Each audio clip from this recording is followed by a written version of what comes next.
बड़े दुख के साथ कहना पड़ता है कि हम लोग, हमारा जो एजुकेशन सिस्टम है वो हम फॉलो कर रहे हैं ब्लाइंडली। एजुकेशन मॉडर्निटी, तो ये जो मॉडर्नाइजेशन हो रहा है एजुकेशन का, टेक्नोलॉजिकल यूज़ है, ये इम्पैक्टफुल है। कभी भी कोई स्कूल की बिल्डिंग बच्चों के अंदर कोई तरक्की नहीं ला सकती। आज भी भारत में आर्मी ऑपरेशंस और आर्मी सोल्जर्स के बारे में, वहाँ की लाइफ के बारे में सिविलियंस को 1% भी पता नहीं है। लेकिन हमारा भारतीय इतिहास गवाह है कि कुछ ऐसी खोजें हैं जो वो नहीं कर पाए, हमने की है। आर्मी मैन की साइकोलॉजी और एक स्कूल के बच्चे की साइकोलॉजी बड़ी डिफरेंट होती है। लेकिन अगर उड़नचस की बात करें, 89 की बात करें, 79 की बात करें, तो शायद उसको नहीं पता 7 आगे लगेगा या 8 आगे लगेगा। अमेरिका को आदर्श मानते हैं तो अमेरिका की दूसरी बात मान लीजिए, अमेरिका में प्रोफेसर का साइन सबसे इम्पोर्टेंट है, चीफ सेक्रेटरी का नहीं है। ऑपरेशन मेघदूत में भी थे, आप कारगिल में भी थे, तो आप अपनी लाइफ के लेसन से क्या चीज़ सीखा जो आप आने वाली जनरेशन को देना चाहते हैं?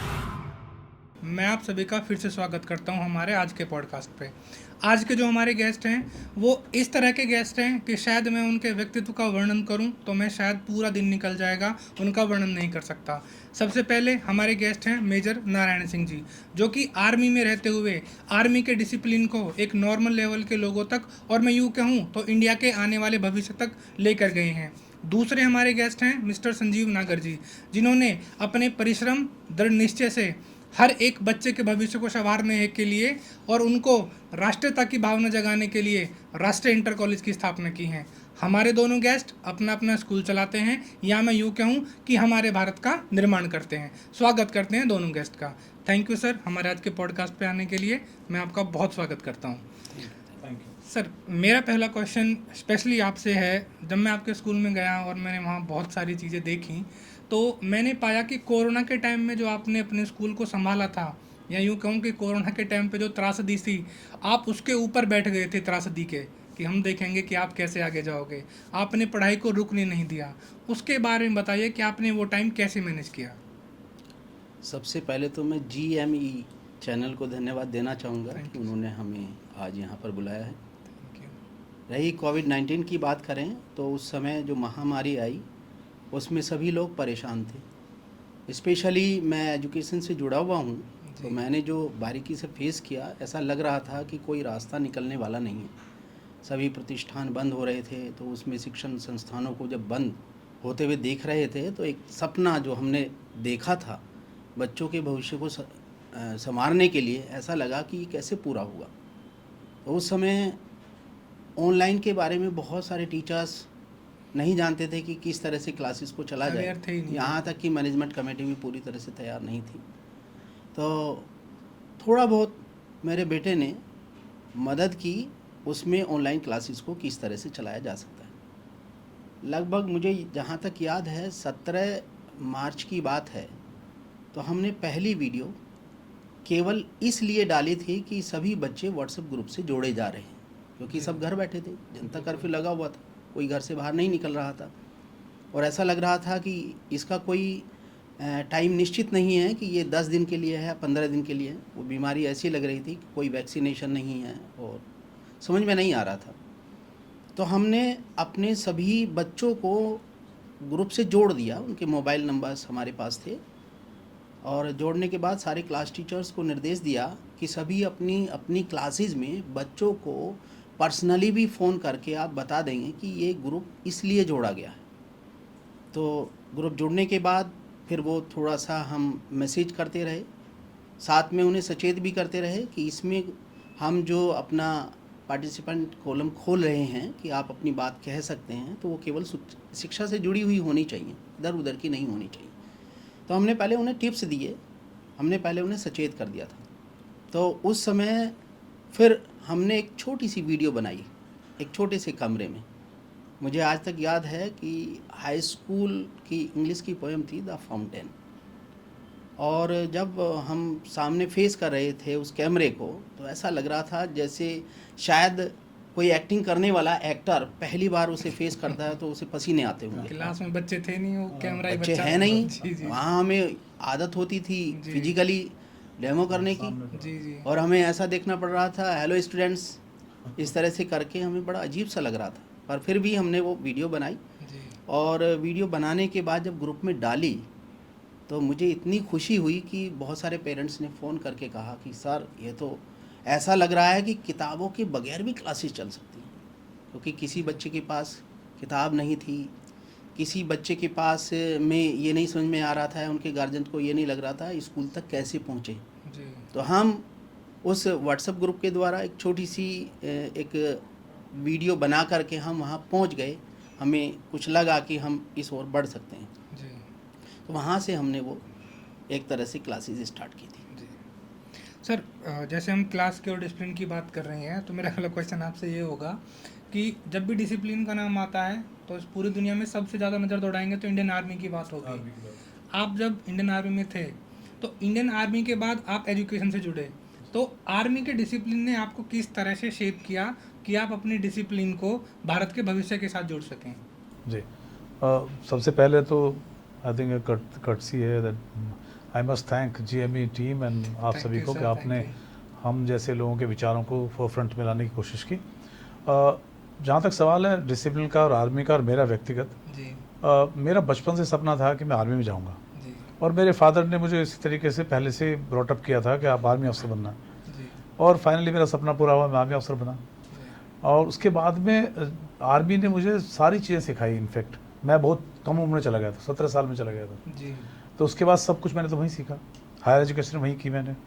और हायर एजुकेशन करते करते आर्मी की ट्रेनिंग, आर्मी की लाइफ जीते जीते मैंने जो सबसे बड़ा जो मोड़ आया मेरा, जब कारगिल ऑपरेशंस के बाद मैं लड़ाई के लिए अनफिट कर दिया गया था, मेडिकली अनफिट कर दिया गया था, तो तब मैं मेरी ट्रांसफ़र हुई, मेरा पोस्टिंग हुआ राजपूत रेजिमेंटल सेंटर फतेहगढ़ जी फरुखाबाद डिस्ट्रिक्ट में।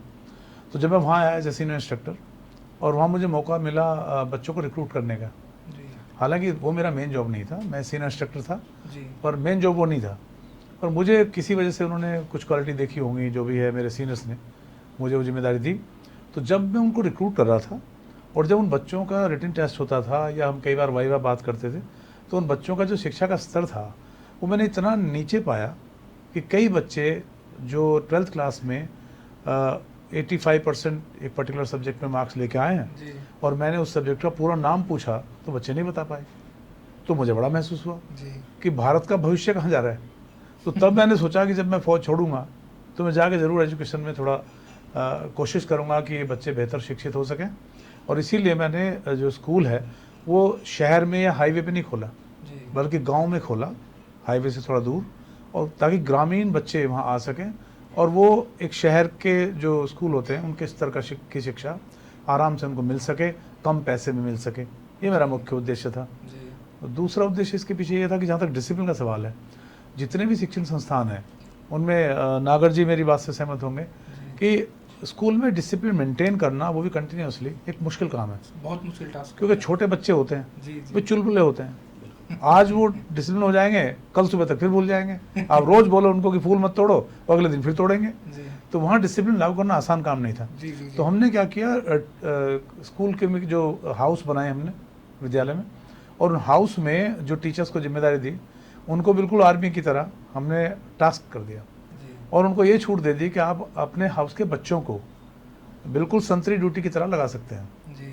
तो जो हाउस हमारा चलता है, जो टीचर्स में हैं सर, वे मेन गेट की एंट्री से लेके जी और क्लासरूम तक, बाथरूम और वाटर पॉइंट तक वो उस टाइम पे खड़े हो जाते हैं सुबह जी रिसेप्शन के टाइम पे।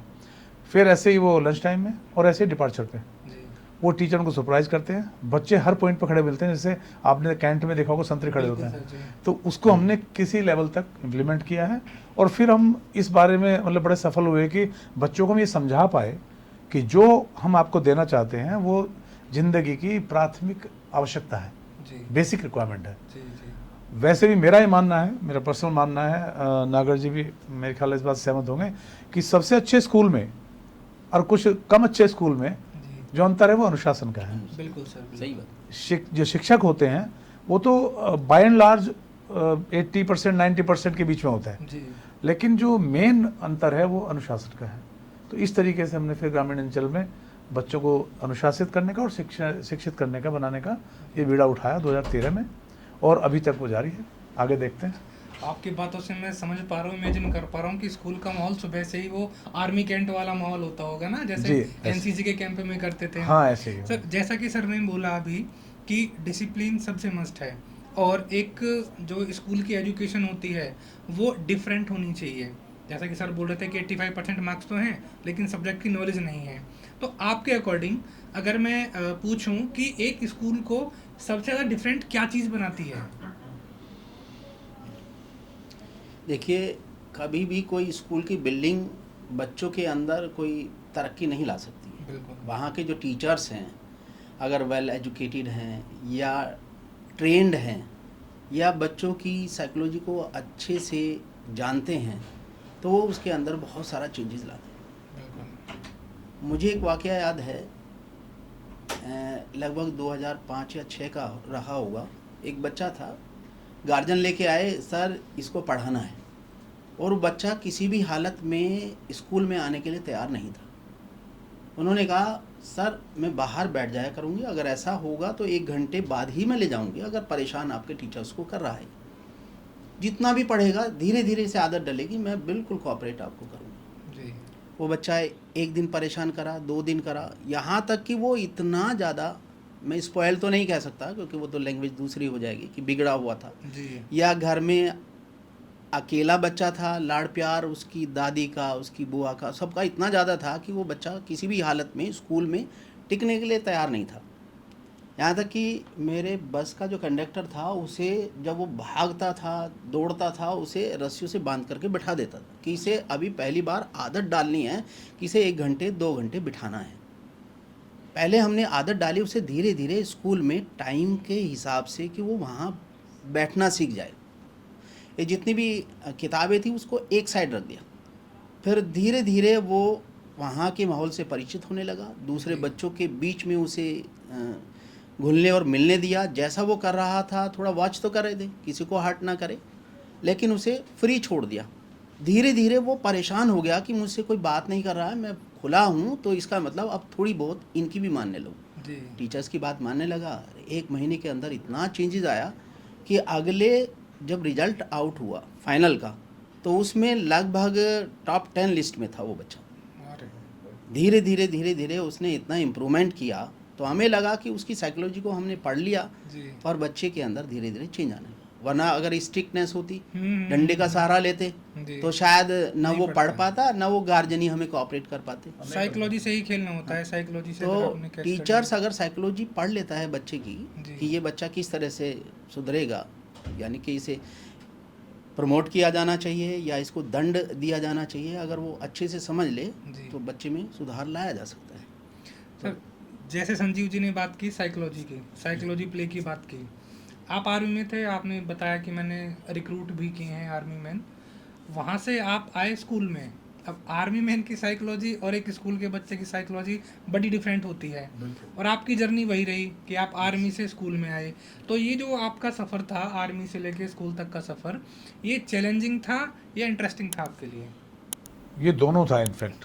कभी कभी मुझे वाकई डिफ़िकल्ट लगता था, जी। चैलेंजिंग लगता था जी। कि मैं शायद गलत प्रोफेशन में आ गया हूँ, जी। क्योंकि आर्मी और जो शिक्षा का विभाग है वो एकदम अलग है, और मैं इसके लिए बहुत पुराना आदमी नहीं हूँ, 12-13 साल हुए हैं। जी। तो जब मैं यहाँ आया तो मैं आर्मी वाले माइंडसेट से बच्चों को सुधारने की कोशिश करता था, और मैं शाम को रियलाइज़ करता था कि कुछ गड़बड़ है, मेरे अंदर कुछ गड़बड़ है। जी। तो मैंने धीरे धीरे धीरे अपने आप को मेलो डाउन किया, हर चीज़ में थोड़ा डाउन लेके आया, क्योंकि आर्मी के अंदर तो 100% डिसिप्लिन होता है, यहाँ हमने उसको 25% किया, जी। इग्नोर करना शुरू किया चीज़ों को धीरे धीरे। जी। फिर मैंने रियलाइज़ किया कुछ समय बाद कि मैं सीनियर टीचर्स से मिला, जैसे नागर साहब हैं, और कई मैंने जो शिक्षक थे जो इस विभाग में बहुत पुराने थे, मैंने उनसे बहुत कुछ सीखा, जी। उनसे मिला, उनसे बात की कि भाई कैसे हैंडल करना है, क्या है।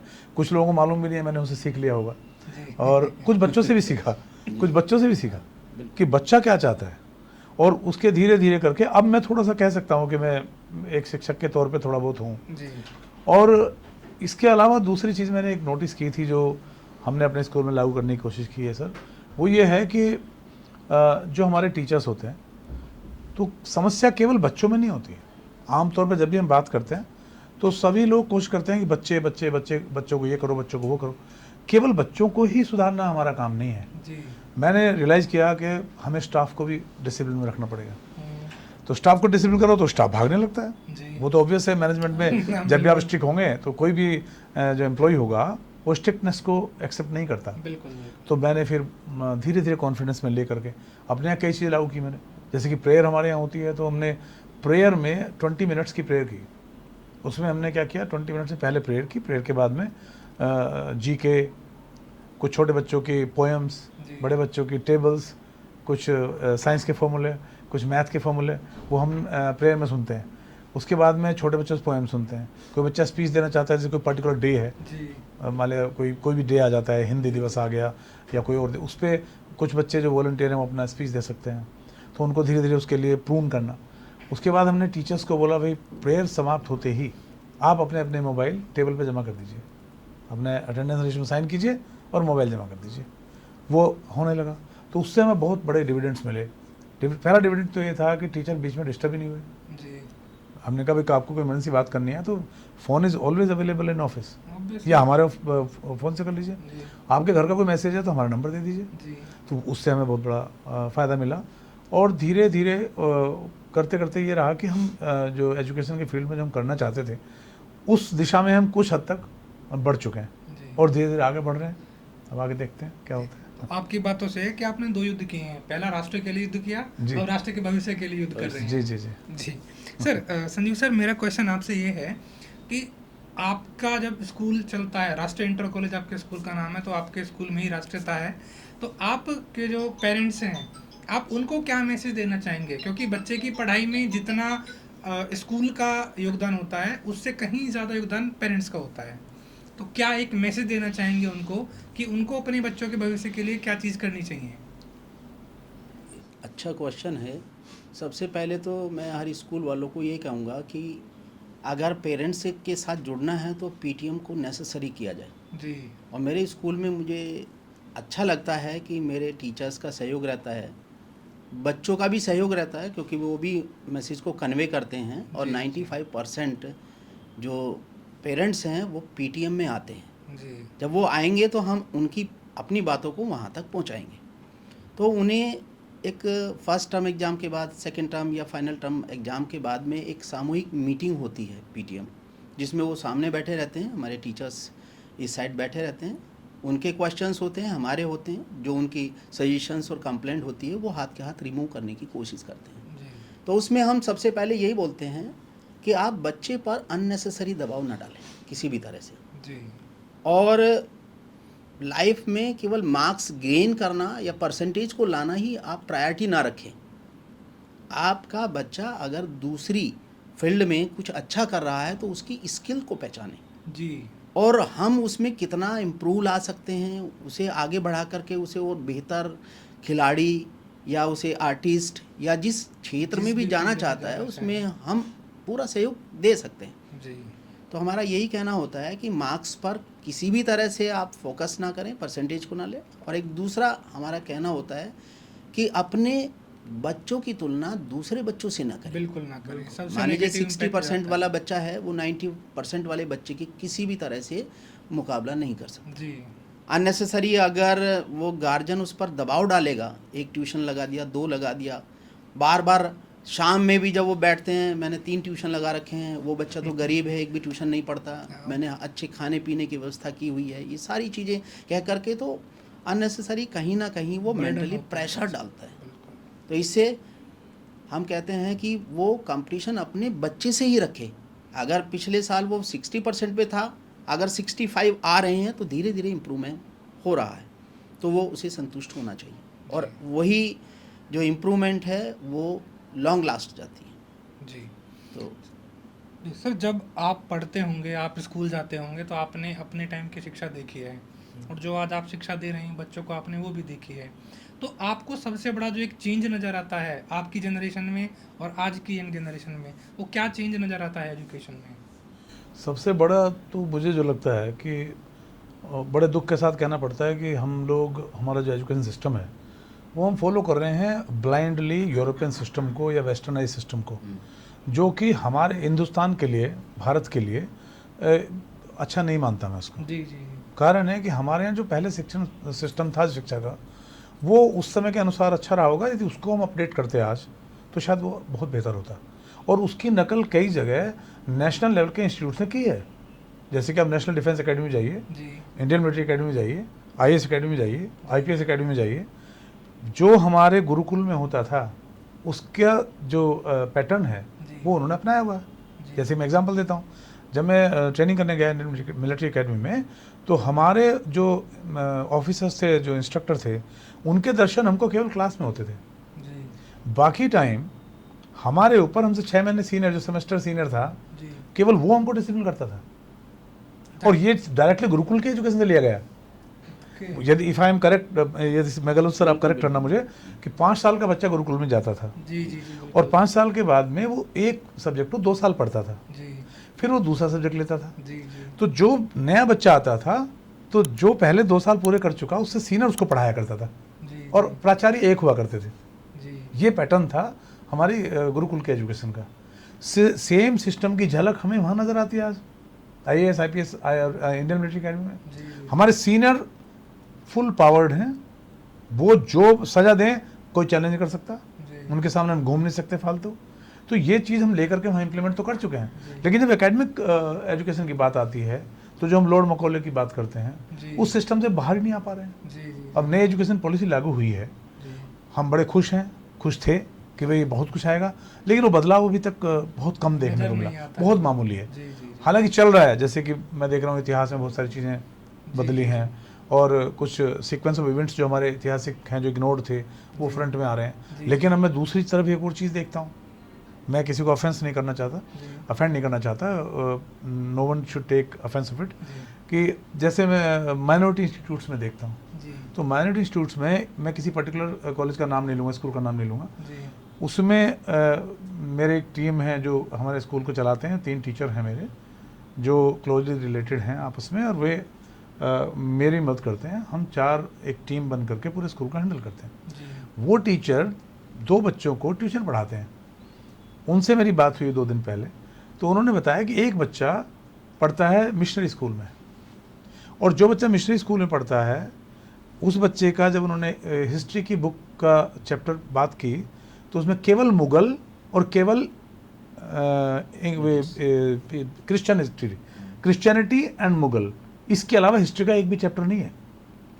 मतलब जो भारतीय इंडियन इतिहास का हिस्ट्री कोई चैप्टर ही नहीं है, की एंशिएंट इंडियन हिस्ट्री का कोई मतलब ही नहीं है। किसी का भी नहीं है, मॉडर्न का भी नहीं है, अरे मॉडर्न का भी भारतीय इतिहास नहीं है, केवल मुगलों की हिस्ट्री है और क्रिश्चियनिटी की हिस्ट्री है। जी तो अब मैं सरकार से पूछना चाहता हूँ कि आपने जो भी शिक्षा नई एजुकेशन पॉलिसी लागू की है, जी जी तो माइनॉरिटी इंस्टीट्यूट्स का भी क्या आप सिलेबस रिव्यू करते हैं? जी जी बिल्कुल करना चाहिए। करना चाहिए। हाँ, यदि नहीं करते हैं तो वो देश के खिलाफ काम कर रहे हैं, तो फिर उनको यहाँ ये परमिशन नहीं मिलनी जी चाहिए। मिलनी चाहिए। मेरा ये मानना है। कठोर शब्द है, लेकिन जी, जी, इसको आप प्रैक्टिकली जाके चेक कर सकते हैं। जी जी मैं उसका उदाहरण देता हूँ। मेरी बेटी कॉन्वेंट ऑफ जीसस सेंट मेरी मसूरी में पढ़ती थी, जी 4th क्लास में हो गई। जाने के 2 महीने के बाद ही वो जब भी कुछ खाना खाती थी तो वो ऐसे करती थी, प्रे करने लगी, वो personal क्रॉस prayer। जी क्रॉस जी जी क्रॉस बनाते हैं तो प्रे करते हैं।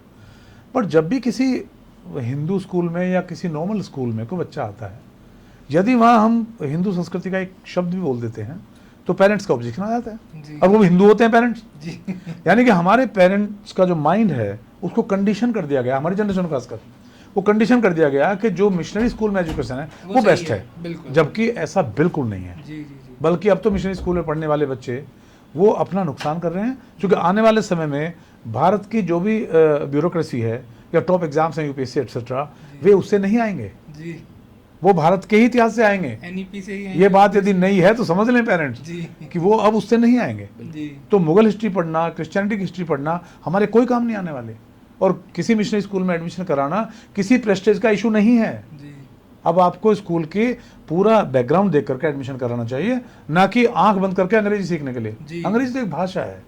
मैं हिंदी मीडियम से पढ़ा लिखा हूँ, जब मुझे आवश्यकता पड़ी मैं इंग्लिश मीडियम में हो गया, जी जी ग्रेजुएशन मैंने इंग्लिश मीडियम में किया। तो मोड ऑफ कम्युनिकेशन हो गया वो तो बस। मोड ऑफ कम्युनिकेशन है। बिल्कुल बिल्कुल। मानता हूँ मैं कि पूरी दुनिया में मोड ऑफ कम्युनिकेशन जो एक भाषा है जो अक्रॉस द बॉर्डर्स प्रचलित है वो इंग्लिश है। इंग्लिश है। मैं हिंदी मीडियम में मैंने इंटर किया, जी ग्रेजुएशन मैंने JNU से किया, इंग्लिश मीडियम में किया, जी MBA मैंने सिम्बायोसिस से किया, इंग्लिश मीडियम में किया। जी अभी मेरा जो मेन कम्युनिकेशन है वो इंग्लिश में होता है आमतौर पे। जी लेकिन जब बच्चों को मैं ग्रामीण बच्चों को पढ़ाते हैं हम लोग, तो हमें उनमें हिंदी में एक्सप्लेन करना पड़ता है, बिल्कुल बिल्कुल क्योंकि उनका बैकग्राउंड वो नहीं है। जी तो हमारे तो सबसे बड़े पॉइंट ये है कि आज हम अपने स्कूल सेटअप को और हमारे पेरेंट्स अपने बच्चों को जहाँ एडमिट करते हैं उस पर विचार करने की ज़रूरत है। जी सर, जैसा आपने सर ने बोला कि एजुकेशन मॉडर्निटी, कि पेरेंट्स मॉडर्न एजुकेशन को सोच के मिशनरी स्कूल में डाल देते हैं। तो ये जो मॉडर्नाइजेशन हो रहा है एजुकेशन का, चाहे वो ऑनलाइन एजुकेशन के थ्रू हो रहा हो या वो इंग्लिश एजुकेशन के थ्रू हो रहा हो, तो आप इसको किस तरह से देखते हैं? क्या ये जो मॉडर्नाइजेशन है, टेक्नोलॉजिकल यूज़ है, ये इम्पैक्टफुल है? और जो इसका इम्पैक्ट है, क्या वो नेगेटिव है या पॉजिटिव है? क्या चैलेंजेस हैं इनके, प्रोज एंड कॉन्स, दोनों चीज़ें बताइए। कि एक तो ये है कि उसमें जो नई टेक्निक्स आई हैं, जी लोगों का मानना है कि शायद ये वेस्टर्नाइजेशन का असर है, जी लेकिन हमारा भारतीय इतिहास गवाह है कि कुछ ऐसी खोजें हैं जो वो नहीं कर पाए, हमने की हैं। बिल्कुल बस उसे इतिहास में लाया नहीं गया। अभी कहा ना मेजर साहब ने जी कि हमारे इतिहास में कुछ ऐसे लोगों को जो बहुत ही प्रतिष्ठित थे या ज्ञानी थे, उनको हाईलाइट नहीं किया गया, और Sidelight कर ब्रिटिश दिया गया। और मुगल्स इन सबको ही हमारे बच्चों को रटाया जाने लगा जी। कि भाई ये ऐसे ऐसे इतिहास हुआ। तो उसमें बच्चों को कहीं ना कहीं इस बात को समझना होगा कि हमारा जो भारतीय इतिहास है बहुत सुनहरा है, जी और ये विश्व गुरु ऐसे ही नहीं बनने वाला है। उसके पीछे लॉजिक है, उसके पीछे शांति है।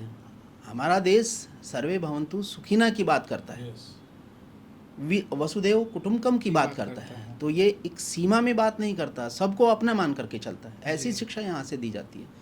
संस्कृति को डेवलप किया जाता है। उस संस्कृति के पीछे कहीं ना कहीं आध्यात्मिकता है, उसके परिवार की शांति है, उसके अंदर एक ऐसा भाव पैदा करती है जिसे वो संतुष्टि प्रदान करता है। जी आप देखेंगे वेस्टर्न कल्चर से पढ़ा हुआ लड़का, अगर उसे आप एक कहीं CEO भी बना देंगे तो उसके बाद भी उसकी अपेक्षाएं कम नहीं होंगी, उससे भी ऊपर की सोचने लगेगा। जी जी जी और हमारे यहाँ इस तरह के पद को प्राप्त करने के बाद ये सोचेगा कि अब समाज में मेरी जो जिम्मेदारी है उसे कैसे निभाऊं। जी जी जी तो सामाजिकता उसके अंदर आने लगेगी, फिर राष्ट्रीयता की भाव उसके अंदर आने लगेंगे।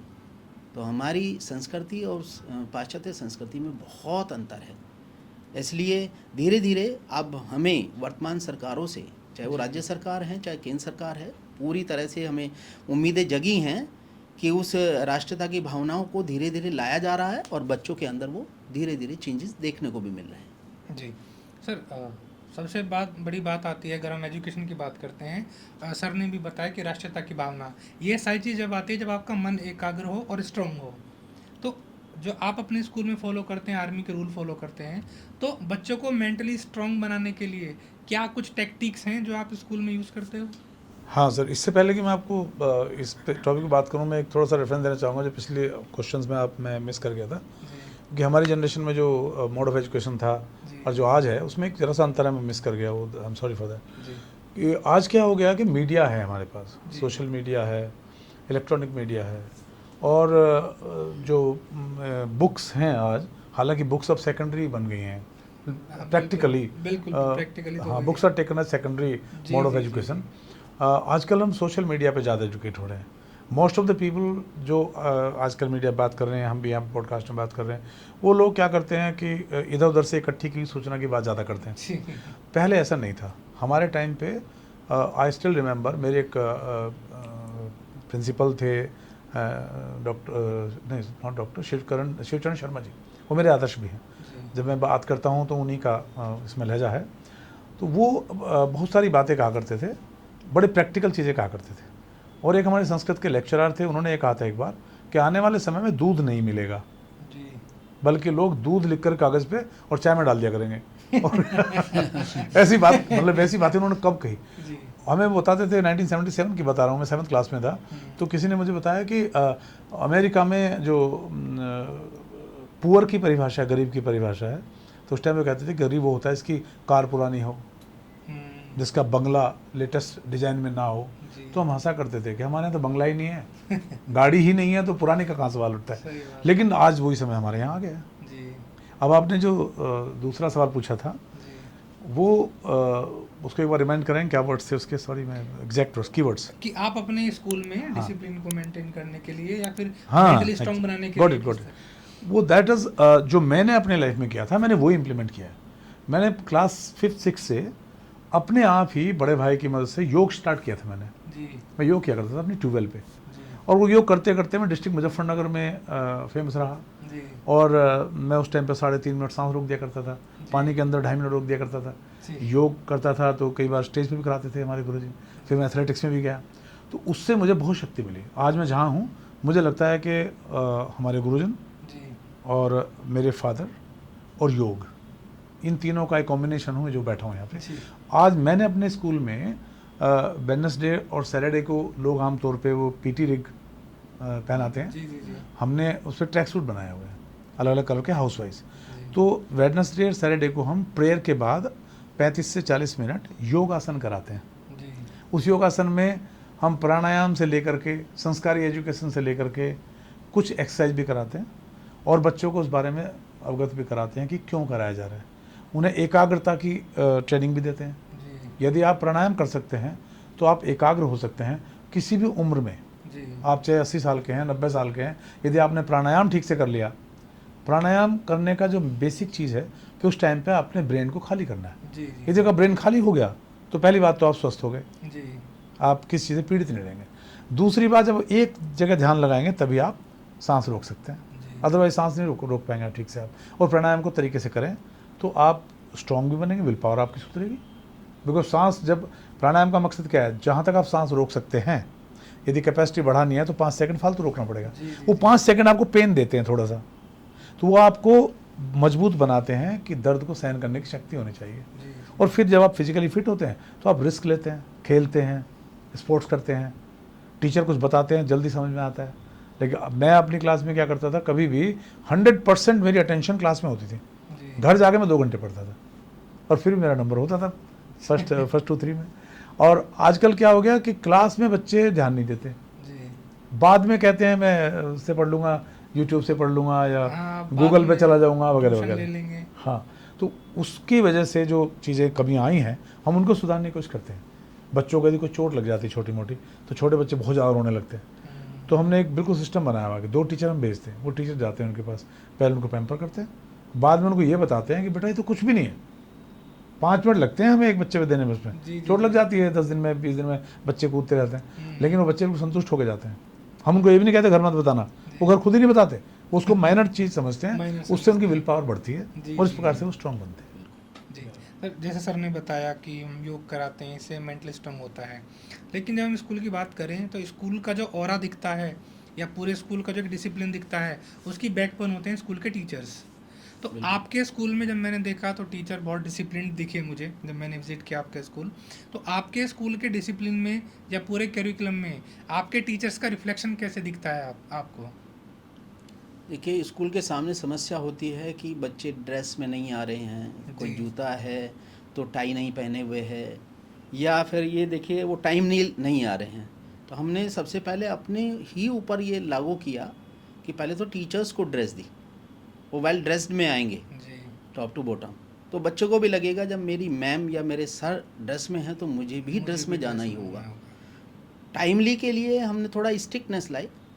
अब एक तरफ तो हमें दिखाना है, दूसरी तरफ वो हमारे परिवार के सदस्य भी हैं जी टीचर्स, जी जी तो उन्हें हम लास्ट में आके मीटिंग में अगर हम थोड़ा सा कर्कश स्वर कहीं बोल रहे हैं या दिखा रहे हैं तो बाद में हम उन्हें मैनेज भी कर करते लेते हैं, हैं, ऐसी तो बात नहीं है। जी जी जी तो वहाँ टाइम की भी बात होती है, अगर टाइम 1 मिनट भी लेट हो जाता है तो उनको लेट करार दी जाती है कि भाई आपकी हाफ सैलरी काट ली जाएगी, लेकिन लास्ट में मंथ के लास्ट में उनको वो सैलरी दे दी जाती है। तो कम से कम वो 30 दिन तक ये रहता है कि मुझे भी टाइम से जाना। टाइम से जाना। जब टीचर को टाइम से देखेगा, डिसिप्लिन में देखेगा, तो बच्चा अपने आप ही डिसिप्लिन में आने की डिसिप्लिन में कोशिश करता है।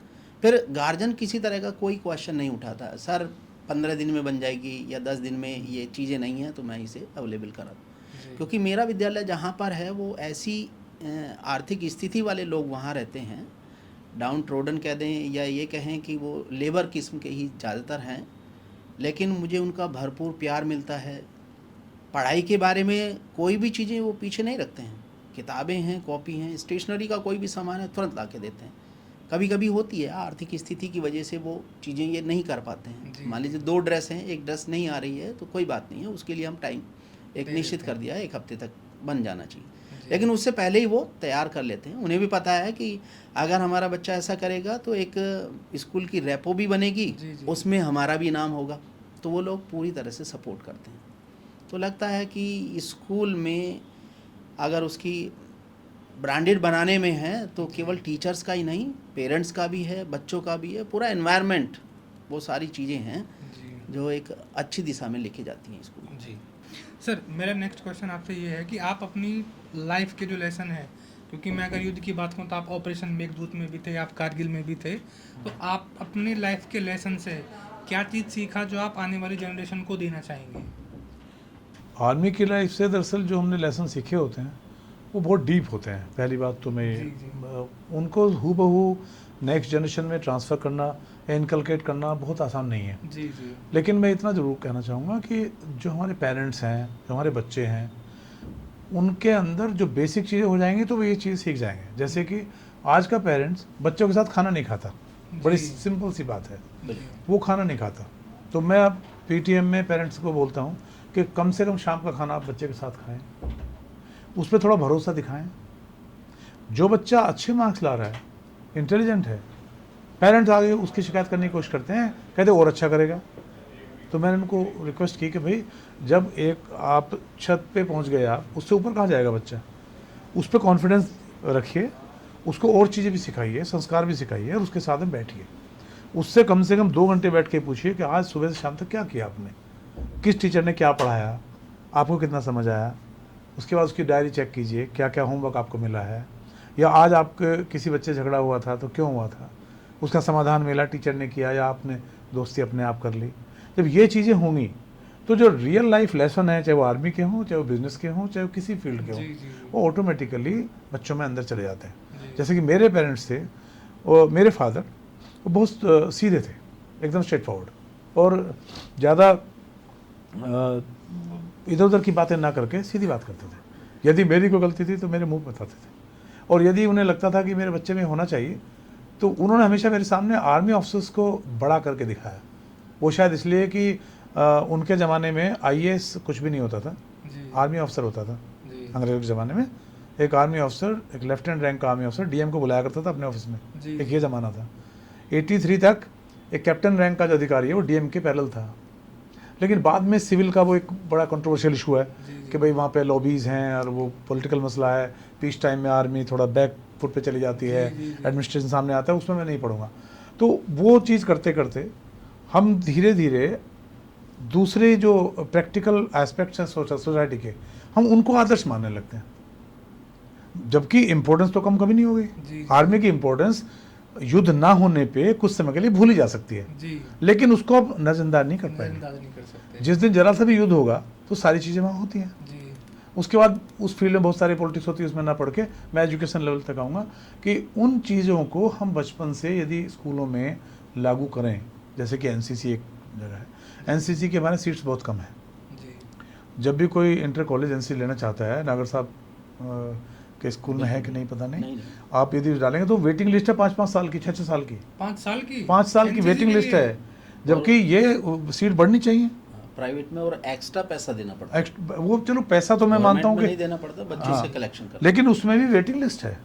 अरे भाई एनसीसी कोई स्कूल इंटर कॉलेज है, मान्यता है, सब कुछ उसका क्राइटेरिया पूरा कर रहा है, जी। तो उसको इमीडिएटली मिल जानी चाहिए। मिल जानी चाहिए। अब उसी चीज़ को इतना बड़ा हवा बना दिया, जबकि एनसीसी की मान्यता लेना, बच्चों को ट्रेन करना कोई बड़ी बात नहीं है। तो नेसेसिटी होनी नेसेसिटी होनी चाहिए आज बिल्कुल, की। बिल्कुल जब हम नेशन बिल्डिंग की बात कर रहे हैं जी, तो जी। बेसिक चीज़ एनसीसी है, जी और हम उसी में फॉल्टर कर रहे हैं। जी अब एक बच्चे को एनसीसी में ले जाने के लिए मैं 10 स्कूलों से रिक्वेस्ट करता हूँ और एडमिशन नहीं मिलता, तो ये समस्या आ रही है। अब यदि मैं कारगिल युद्ध का या जिन युद्धों में मैंने भाग लिया है उनका कोई लेसन लेके आऊँगा तो मेरे बच्चे समझेंगे नहीं, समझेंगे क्योंकि वो एनसीसी में नहीं थे। बेसिक ही नहीं पता उनको हाँ, उस चीज़ उन्हें की। बेसिक पता होना चाहिए। जी तो जब, लेकिन मैं कोशिश करता हूँ, जैसे राष्ट्रगान है, एक छोटी सी बात है, राष्ट्रगान होता है तो स्कूलों में बच्चे थोड़ा हिलते रहते हैं कई जगह, तो मैं अपने स्कूल में बताने की कोशिश करता हूँ। जब हमें ट्रेनिंग मिलती थी, मिलिट्री ट्रेनिंग, तो ये कहते थे कि आप सावधान में खड़े हैं और सांप आके आपकी बॉडी में चढ़ जाए तो आपको हिलना नहीं है। अब इस लेवल का यदि हम एजुकेशन देने की कोशिश करेंगे तो ज़रूर वो विल पावर और वो लेसन इन बच्चों में अपने आप इनगिल हो जाएंगे, जी जी वो बच्चे धीरे धीरे उसी लेवल पर पहुंच जाएंगे। और यदि हम ऐसा नहीं करेंगे तो फिर आर्मी के जो ऑपरेशंस हैं, आर्मी की जो सोच है, डिसिप्लिन है, कार्यप्रणाली है, वो ख्वाब बनी रहेगी समाज के लिए, जो जैसे कि आज है।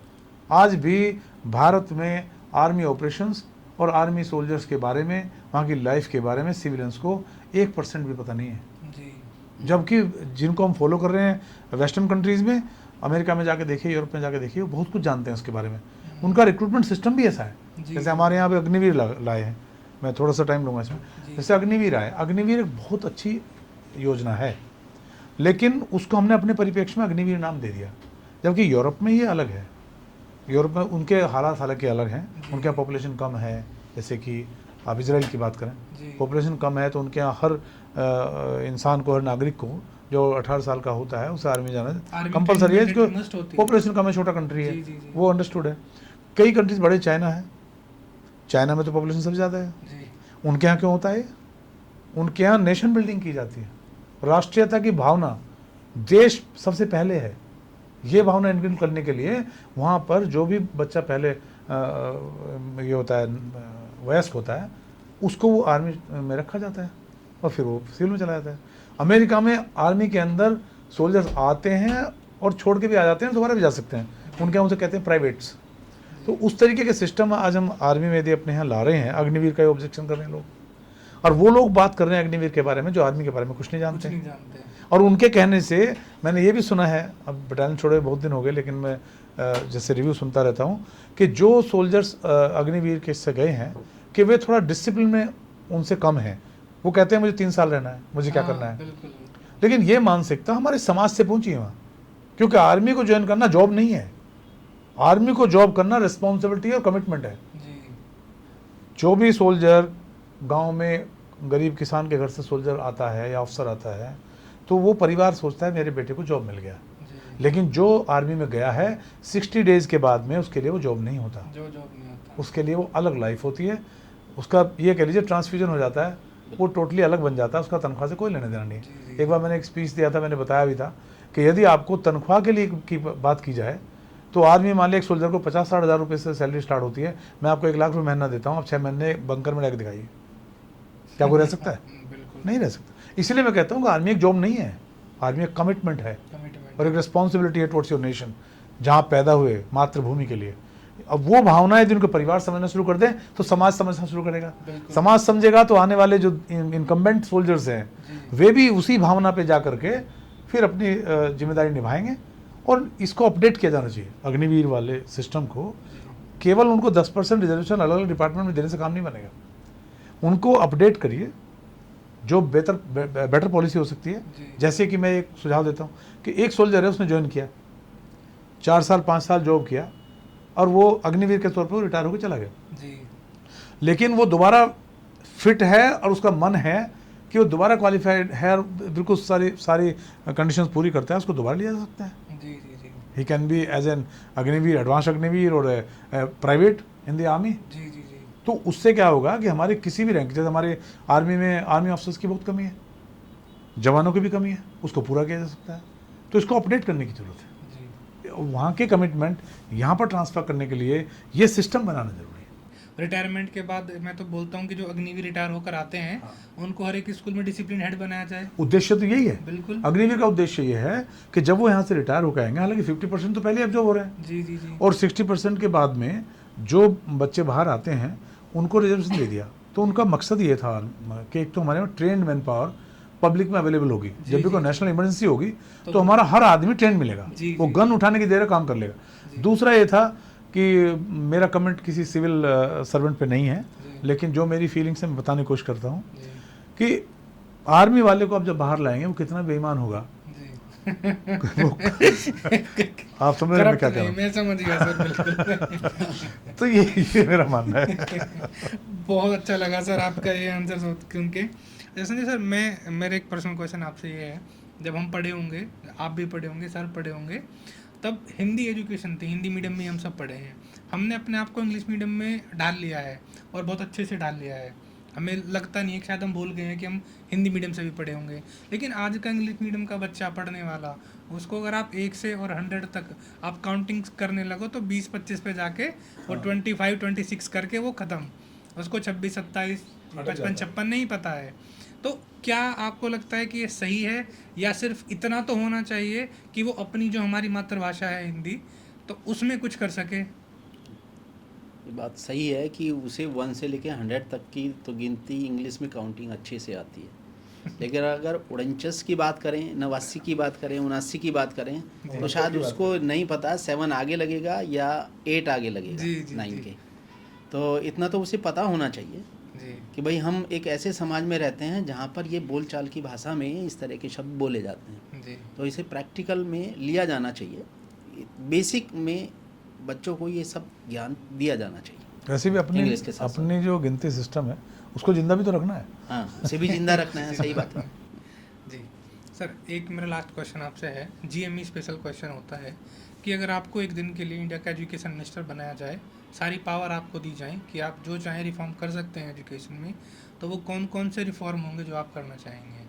सर, ये एक ऐसा क्वेश्चन है कि इसकी अगर सुबह से बात की जाए तो शाम तक भी ख़त्म नहीं होने वाली जी, है। जी, इतनी सारी समस्याएं हम अपने स्कूल्स में फेस करते हैं, जो एक तरह से ये कहें कि मिनिस्ट्री लेवल से स्कूल तक आते आते आधी तो गायब ही हो जाती हैं। जी जी अब बात करते हैं हम कुछ योजनाओं की जो सरकार चला रही है। जी मैं उसमें किसी भी तरह के उन्हें दोषी नहीं ठहरा रहा हूँ, लेकिन उन्हें सोचना चाहिए कि वो हमारी योजनाएं सफल क्यों नहीं हो रही हैं। जी जैसे कन्या सुमंगला योजना है, जी उसे वो सीधा कह देते हैं कि आप पोर्टल पे जाइए, फॉर्म अपलोड कीजिए और उन बच्चों को ये लाभ मिलेगा। जी वो सीधा सीधा ये क्यों नहीं कहते हैं कि स्कूलों से संपर्क करो, जी स्कूल के अगर फर्स्ट क्लास में बच्चा पढ़ता है तो वहाँ से वो एक लिस्ट लो और अपने आप उसे अपलोड कराओ, जी जी उनसे डॉक्यूमेंट्स आप लो, या फिर स्कूल को जिम्मेदारी दे दो कि जी। भाई आपको ये करना है, बिल्कुल। क्योंकि बहुत सारे काम स्कूल के लिए सौंप दिए गए हैं और स्कूल से कराते हैं। जी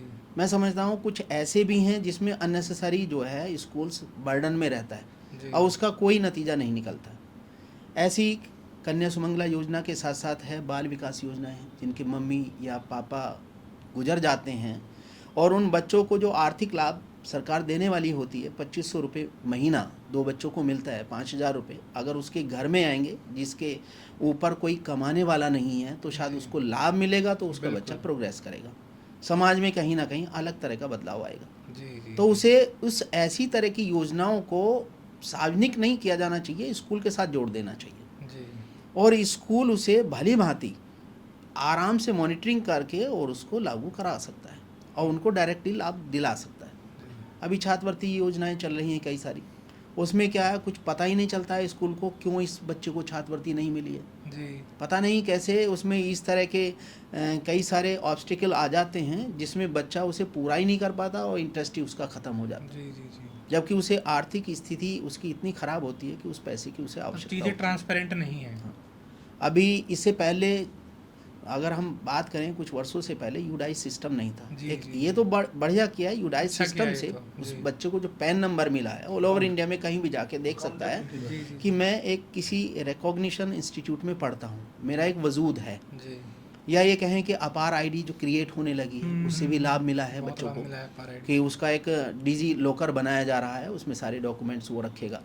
अब आप देखेंगे रास्ते में अगर कोई यातायात का सिपाही मिलता है तो कहीं आपको डीएल लेने की या डीएल लेकर के चलने की आवश्यकता नहीं है, वो सब अपने ऐप से देख लेता है कि इसका डीएल एक्सपायर हो गया है या इसका इंश्योरेंस नहीं है गाड़ी का या क्या नहीं है। जिस तरह से वहाँ हुआ है ऐसी बहुत सारी चीज़ों में एजुकेशन में भी अपडेट करने की आवश्यकता है जी जहाँ कमियाँ चल रही। एक जहाँ तक मुझे ज्ञात है, मैं सही हूँ या गलत हूँ, लेकिन मैंने जितना भी पढ़ा है अपने रिसोर्सेज से, अमेरिका की बात करते हैं कि इतना एडवांस हो गया, इतना एडवांस हो गया, वो अपना टोटल का 24% लगभग एजुकेशन पर खर्च करता है बिल्कुल। और हमारे यहाँ 6% हो रहा है। जी तो अगर इतना डिफरेंस होगा तो हम उसका मुकाबला कैसे कैसे करेंगे? कर पाएंगे?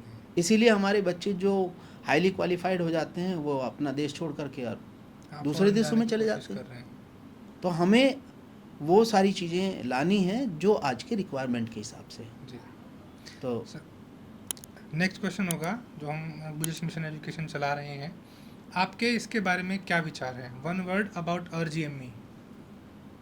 वन वर्ड में आपके इस गुजर मिशन एजुकेशन के बारे में कहना ऐसा समझो जैसे बहुत कम कहा हमने। जी। आप जो ये काम कर रहे हैं बहुत ही नेक है, और एजुकेशन में कहीं ना कहीं इस तरह की बातों को जो लोग सुन रहे हैं, जी जो इंस्टीट्यूट से जुड़े हुए लोग हैं, वो अपने अंदर इन चीज़ों को धारण भी करते हैं और अपने स्कूलों में कहीं ना कहीं तरक्की भी लाते हैं। तो आपके ये जो जितने भी इस तरह की पॉडकास्टिंग होती है उससे बहुत सारे स्कूलों को लाभ मिलता है। आप बहुत अच्छा काम कर रहे हैं, आप धन्यवाद के पात्र हैं। Thank you sir, thank you sir. मैं आपके पास आऊँगा, अगर एक दिन का एजुकेशन मिनिस्टर आपको बनाया जाए तो आप क्या चीज़ चेंज करना चाहेंगे? हाँ सर, इसमें मैं 2-3 चीज़ बताना चाहूँगा। पहले तो जो अभी सर ने बोला, नागर सर ने अमेरिका के एजुकेशन की बात की, कि पहली बात तो मैं अमेरिका को आदर्श नहीं मानता सर, जी और उसके मेरे पास हज़ारों कारण हैं। जी जी जी और वो हज़ारों कारण केवल कहने के लिए नहीं है, आप ग्राउंड पे जाकर चेक कर लीजिए। अमेरिका का जो कैपिटल, टोटल 100% कैपिटलिस्ट सोसाइटी है, जी जी जी वहाँ पर यदि कोई गरीब है तो वो इंसान ही नहीं है। जी तो फिर उसके शिक्षण सिस्टम जो उनका शिक्षण संस्थान है, उनका क्या रोल है उसमें? कुछ भी नहीं है। जी एक छोटी छोटी बातें मैं सुन रहा था, हमारे यहाँ पे जो कोई चीज़ मान लिया एजुकेशन की हो किसी की, वो मिल जाती है कुछ रुपए में, जी वहाँ डॉलर से मिलती है। जी जैसे कि ये बोतल है, आप 10 रुपये की लाते हैं, यही बोतल आप अमेरिका में खरीदिए $1 की होगी, जी तो ये 85 रुपये की होगी या 90 रुपये की 90 होगी। रुपये की। हमारे यहाँ 10 रुपये की मिल रही है। तो वो कैपिटलिज्म है। दूसरा ये कि उनका शिक्षण संस्थान या उनकी तरक्की वो शिक्षा से नहीं है सर, ये मेरा मानना है, मेरा व्यक्तिगत। उन्होंने 1914 से 18 तक जो प्रथम विश्व युद्ध था वो, 1939 से 1945 से द्वितीय विश्व युद्ध था वो, उसमें लोगों को हथियार सप्लाई करके युद्ध से बाहर रह करके और अपनी इकोनॉमी को स्ट्रॉन्ग किया। और जब दूसरे लोग लड़ रहे थे उनको बैंकरप्ट कर दिया, लिटरली बैंकरप्ट कर दिया।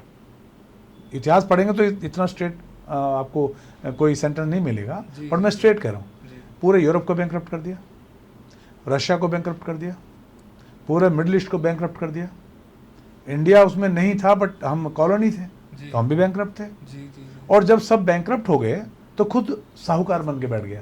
जी उसके बाद उसे ये पता लगा कि ये युद्ध रुकने वाले तो है नहीं, तो कोल्ड वार स्टार्ट हुई। जी कोल्ड वार में हर कंट्री, 2 ब्लॉक थे, नाटो एंड वार्सा, वो अलग बात है। जी इसके अलावा भी सारे देश परमाणु बम के पीछे पड़ गए, हथियारों की होड़ में पड़ गए, और अब दोबारा स्टार्ट होगी ये होड़। बिल्कुल तो उनको मैं आदर्श नहीं मानता सर, उनका शिक्षण जो पद्धति है वो अच्छी नहीं मानता मैं, यूरोप की भी नहीं मानता हूँ। शिक्षण पद्धति यदि अच्छी हो सकती है तो हम अपने इस लॉर्ड मकोले वाले सिस्टम को चेंज करके कहीं अपने इतिहास को खंगालें, उसको अपडेट करें, और तब पता लगेगा। और इसका मैं सबूत देता हूँ आपको।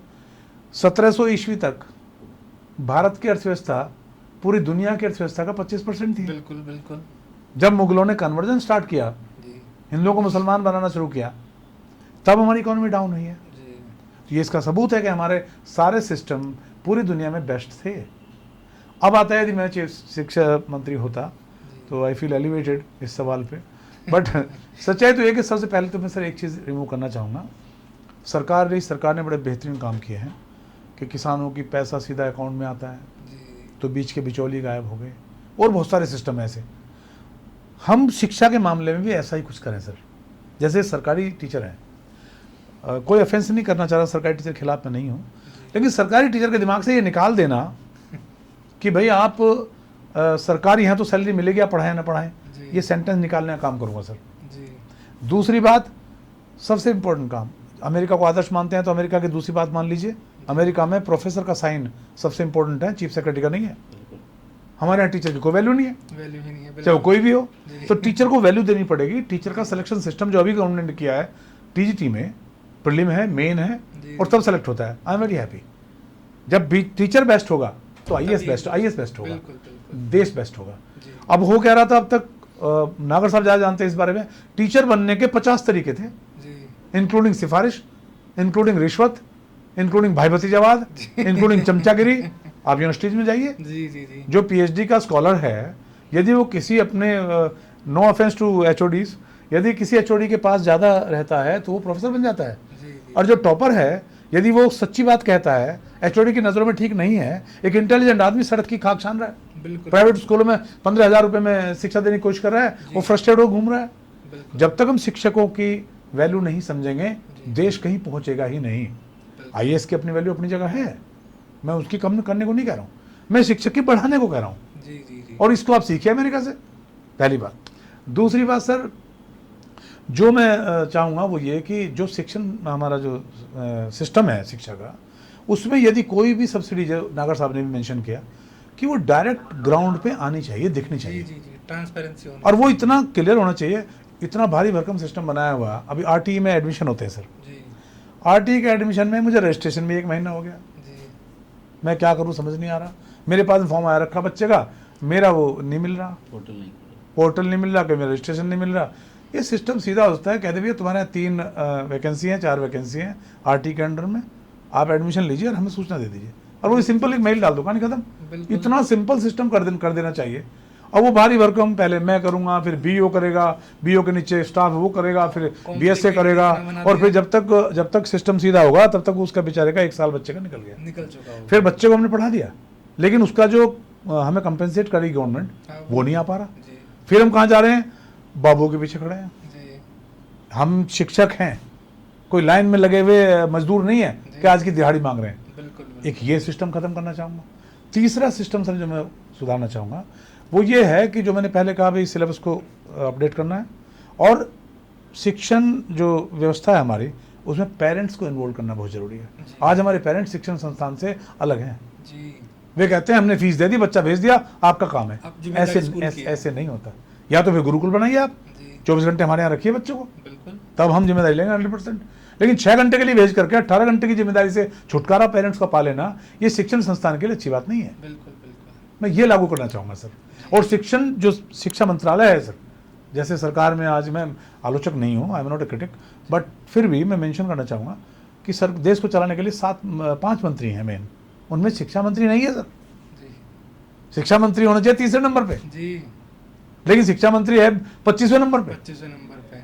तो मैं उनको चाहूँगा पहले 5 में आए। जी मैं 5 को निकालना नहीं चाहूँगा, चाहे 6 हो जाए उसमें, जी। लेकिन शिक्षा मंत्री पहले 5 में आए। टॉप प्रायोरिटी होनी चाहिए। टॉप प्रायोरिटी हो उसको, चाहे वो फंड अलॉटमेंट हो, चाहे वो एग्जीक्यूशन ऑफ ऑर्डर्स हो, चाहे वो सिलेबस फॉर्मिंग हो, चाहे पेरेंट्स का इन्वॉल्वमेंट हो, चाहे सब्सिडी देना हो, चाहे आरटी का एजुकेशन हो, चाहे एजुकेशन में कोई सलाह नीचे से आ रही है उसको लागू करना हो, सब सिस्टम में सबसे पहले शिक्षक को रखा जाना चाहिए। जी। तो शिक्षा मंत्री होने का फायदा है, वरना कोई फायदा नहीं है सर। बिल्कुल सर। चलिए, थैंक यू सर। आज मेरा सर नेक्स्ट क्वेश्चन आपसे है कि हमारे जीएमई के बारे में आपके कुछ वर्ड्स। सर जीएमई के बारे में जो अब तक मेरा तजुर्बा आज की रहा पॉडकास्ट का, जी मैं बड़ा आउटस्पोकन आदमी हूँ सर। कई बार हो सकता है कोई जी। ऑफेंड हो जाए, जी जी but I found it revolutionary. ये क्रांतिकारी कदम है, आप इसको जारी रखिए। जी और हम सबसे, नागर साहब की तरफ से भी मैं विद हिज परमिशन, हम आपके सहयोग करेंगे हमेशा। और हम तो ज़्यादा ज्ञानी नहीं हैं, जी। मैं तो ज़्यादा ज्ञानी नहीं हूँ। शिक्षा के क्षेत्र में और ज्ञानी लोगों को लाने की कोशिश करेंगे, जी। ताकि ये जो रिवोल्यूशनरी कदम आपने उठाया है जी। इसको आगे बढ़ाएं। और जो जीएमई नाम है इसको भी एक तरीके से कॉमन नेम दे करके और आगे बढ़ाया जाए, और उसमें लोगों से सहयोग लिया जाए। Thank you sir. Thank you sir. Thank you, आपका बहुत बहुत धन्यवाद। आज आप हमारे साथ जुड़े, आपने अपने विचार हमारे साथ साझा किए। आपके विचारों से हमारे आने वाली पीढ़ी बहुत कुछ सीख लेगी और बहुत अच्छा करेगी, चाहे वो आर्मी का डिसिप्लिन हो, चाहे एक राष्ट्रीय इंटर कॉलेज का जो एक कोर बनाना है कि स्कूल का नाम ही राष्ट्रीयता पे लिख देना, वरना सभी इंटरनेशनल लगा देते हैं अपने स्कूल के नाम के आगे, तो बच्चों में वो राष्ट्रीयता की भावना आएगी। आप दोनों से हमें बात करके सर बहुत अच्छा लगा। Thank you for coming. Thank you so much.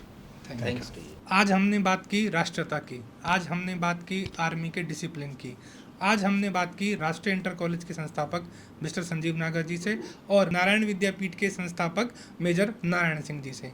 इन दोनों गेस्ट के विचार ने आपको ओतप्रोत किया होगा। इनकी देश प्रेम की भावना और भारत के भविष्य के साथ अपने आप को भी मिलाकर एक राष्ट्र का निर्माण करने की भावना वो आपको जागृत करती रहेगी, हमें भी जागृत करती रहेगी। उम्मीद है कि हमारा ये सफ़र ऐसे ही चलता रहे। अगले पॉडकास्ट में हम आपके साथ फिर से मिलेंगे। Thank you.